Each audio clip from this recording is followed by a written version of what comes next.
You want to know what can set me back on all of my goals at the drop of a hat? And I'm going to go out on a limb, and I'm going to say that this one impacts you too. It's the sticky floor of sleep. Y'all, I love my sleep.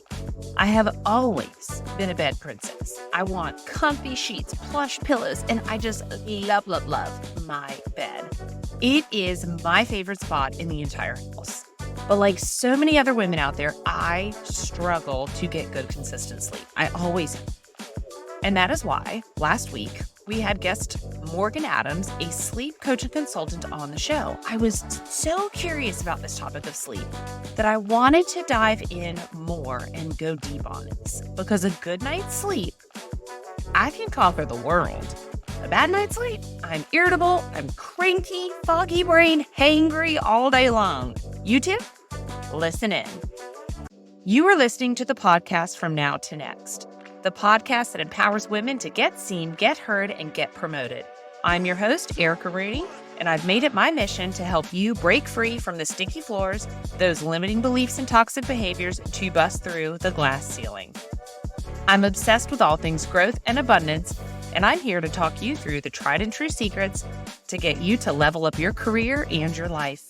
We talk about the hard stuff here: imposter syndrome, perfectionism, fear, and burnout. So pull up a seat, hop in an earbud, and let's dive in. Now, I want to tackle this sticky floor of sleep because it's different for women than it is for men, y'all. So many of us struggle to get good sleep, and I think that we attribute it to being busy, being moms, having so much going on. From perimenopause to caretaking duties, we have a number of obstacles that we have to overcome if we want consistent, restful sleep. But sleep is the number one thing that we have to get unstuck and to thrive. So I want to start by hitting the main culprit here: hormones. Hormones play a huge role. Fluctuations in our menstrual cycle and perimenopause can disrupt our sleep patterns because we get these hot flashes, we get night sweats, which prevent many women from sleeping through the night. And y'all, these changes, they can hit you in your 30s. Don't be sitting around thinking that menopause is only for women in their 50s, 60s, 70s, all that, because those changes can start at the drop of a hat. Trust me. The second thing that is a huge one that impacts women is the caregiving duties. How about those nights that the hormones, that they're not bothering me, my dang kids are, okay? We have the mental workload of anticipating all the family needs. And believe this, that even after kids grow up and leave the house, women report being tuned into what they call the mom frequency at night. The mom frequency. Oh, not to mention our lovely, lovely, lovely partners who snore like freight trains. I speak from experience.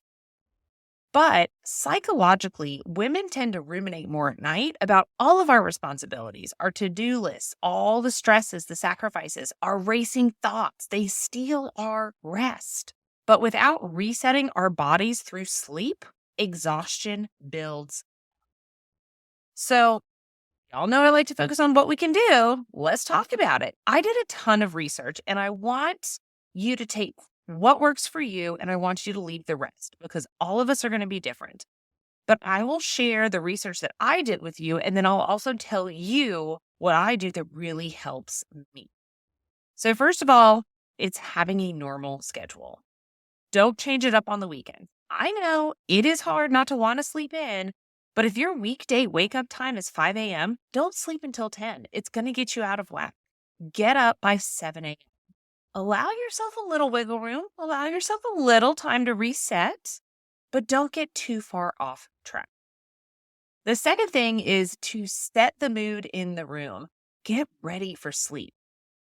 Just like we have bedtime routines for our little kids, we need bedtime routines for ourselves, okay? I light a candle before bed, I dim the lights, I spray some linen spray on my pillows, and then after I get the kids down, I go straight to bed, climb in, and I read my book. I am still guilty of wanting to surf TikTok, but I'm working on it. But do note that I tend to go to bed earlier, fall asleep faster if I'm reading a physical book versus playing on my phone. Now, if you missed last week's episode, our sleep consultant did say that it's not terrible for that blue light that we've heard about forever, but you can combat this by wearing blue light glasses, just like you might wear when you are in front of your computer. Now, another thing that has saved me is by wearing my Bose sleep buds. These are the tiniest little earbuds that play white noise. It's connected to your phone. It does nothing else except for the white noise you select and a gentle alarm clock. And this works for people who have kids my age or older. I wouldn't do this with little babies because then you can't hear them, but my kids are old enough to come down and physically wake me up. Can't hear my husband snoring when I wear him. I can't hear him getting up to go to the bathroom. It is amazing. But I bring them with me everywhere I go, all vacations, all hotel trips. Now, if you don't like the idea of buds in your ears, try a sound machine. It won't block out as much, but it's certainly helpful. Now, another thing that you can do is take a very pure type of magnesium supplement. That's supposed to be very calming. There's a couple different brands out there. One of them is called Recess. I actually just bought that for the first time last week, so I'll have to tune back in and let you know. But it's just a lightly flavored powder that you can mix in with your water to drink right before bed. Calm the mind, calm the body, relax some of those muscles, and just kind of help supplement the body. Now, this last exercise, this is a big one for me, and I don't think enough people do it. But once you close your eyes, focus on either something like meditation. So there's plenty of great apps on your phone that you can use. There's the Peloton app. Or you can do what I like to do, which is go through a visualization exercise. And this is my favorite one because I believe in the power of visualizing your success, visualizing what you want, your goals. And it's almost like my free time of the day to daydream. So I will visualize the perfect vacation. I dream about different events I have lined up, about what my future success will look and feel like. I go details, y'all. Very, very, very much into the details.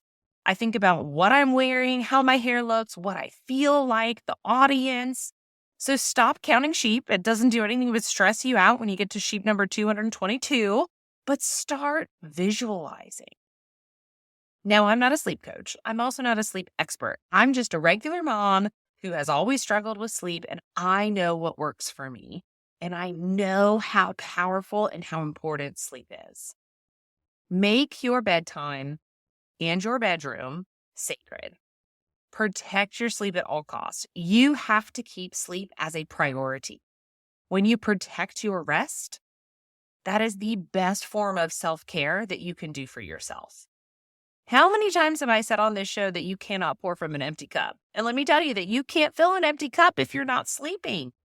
If you want to get unstuck, if you want to really reach that next level, you have to protect your sleep and you have to keep it sacred.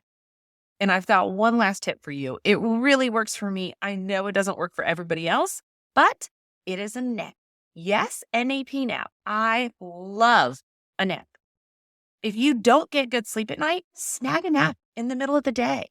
If you are lucky enough to work remote, work through lunch and grab a power nap. Take a siesta. You will wake up feeling so rejuvenated, so refreshed. I will literally grab a 20 or 30-minute power nap and then wake up and have like a little bit of caffeine, and I am ready to kill the rest of the day. And then one last thing that I actually use to help me track my sleep is the Aura Ring. Now, the Aura Ring is amazing for tracking sleep. I absolutely love it. It helps me figure out what's working, what's not working in the ways of sleep. I can see how much deep sleep I'm getting, how much time it's taking me to fall asleep, so I can adjust my different bedtime routines. So I'll do a special post on my Aura Ring later, but if you're interested, let me know. I'm happy to talk through it with you. But if you can only do one thing for yourself this week, I want it to be that you create a nighttime ritual around your sleep and protect it at all costs.